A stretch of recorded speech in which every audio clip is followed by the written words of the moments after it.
Hi guys, in this class we'll learn about the last diagnostic method of diabetes mellitus, which is glycosylated hemoglobin. It is in recent days it is most frequently used and believed it gives the most accurate and precise diagnostic results than other two. So let's start. Glycosylated hemoglobin values give important diagnostic inferences regarding the recent past of diabetes. Here, I'll explain briefly. Here, what will happen means, uh, as you guys know, RBC has a particular pigment called hemoglobin. What will happen if a person is maintaining poor level of diabetes, that is his level of management is poor, he is not doing any exercises or he is not regulating his body sugar levels, and which are always above 300 to 400 or between 300 to 400, which means his management is poor in diabetes. Okay, for those persons what will happen means, these RBC, this glycosylated hemoglobin gives the result or the management up to previous 2 to 3 months, means it will show how are they managing from past 2 to 3 months, what's his glucose level and how well he is managing his glucose level from past 2 to 3 months.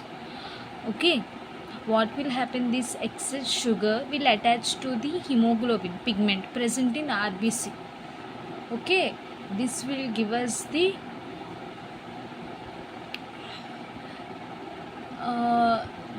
level of management he is maintaining during diabetes. See here what's it saying. It is currently one of the best ways, as I said, to check whether diabetes is under control or not. The higher the value, the poorer the management. It is based upon the concept that excess blood sugar level circulating in the blood gets attached to the pigment present in the RBC to make glycosylated hemoglobin. This test is usually called as HbA1c. This deposit increases with the degree of diabetes. As I said, the combined glucose and hemoglobin in RBC is estimated. This level is high, which means 18 to 18% range means it is high. That is poor level of management, which is as compared to normal individual. For normal, 4 to 7% is the range. Glycosylated hemoglobin reflects the trend of sugar levels in the blood during past 2 to 3 months. As I said, it gives how is the level of blood sugar in the sugar levels in the blood. Okay, for the past 2 to 3 months, patient having high values, they should be identified as target groups, and they should maintain their hyperglycemia very well. Okay, and these all it's saying that regular complications.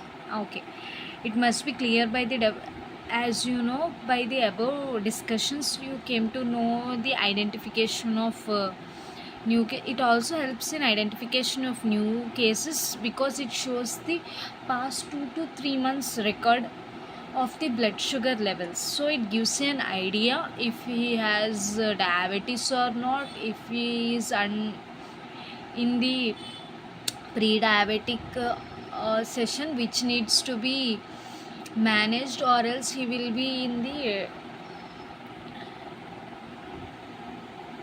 be identified as diabetic or anything.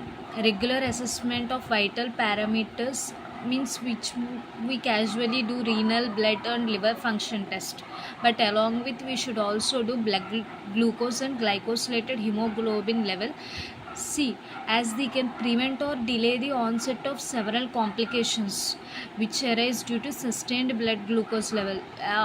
In further classes, I will tell you about there are two types of complications: acute complications and chronic complications, which arise from the diabetes. See, complications of diabetes. Diabetes, as you know, it is a lifelong disease. Means there is no cure, but it can be controlled.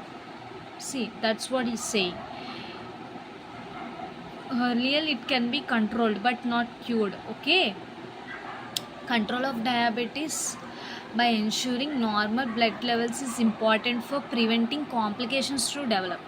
As I said, acute and chronic. What are acute and chronic complications? Acute means sudden onset. Chronic means it is regularly maintaining for a certain period of time to develop into something. Acute means it takes generally it takes, for some people it takes 2 to 3 days to develop complications. At most 7 days to take complications. That is acute type of complications. Those which takes chronic means which takes up to several months to form into something and to show as symptoms or a complication. Those are called chronic complications. Okay, first one is acute complication. Acute complication means suddenly, which is hypoglycemia or blood sugar. See, it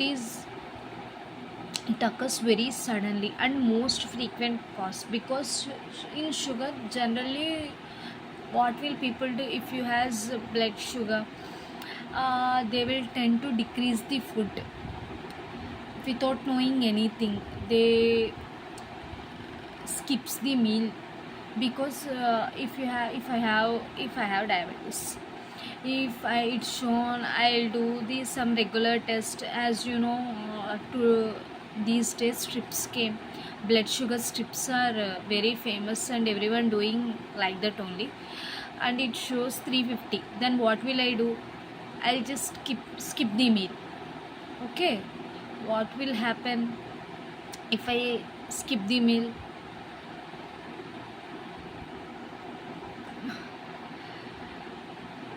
If I skip the meal, then if the insulin worked, or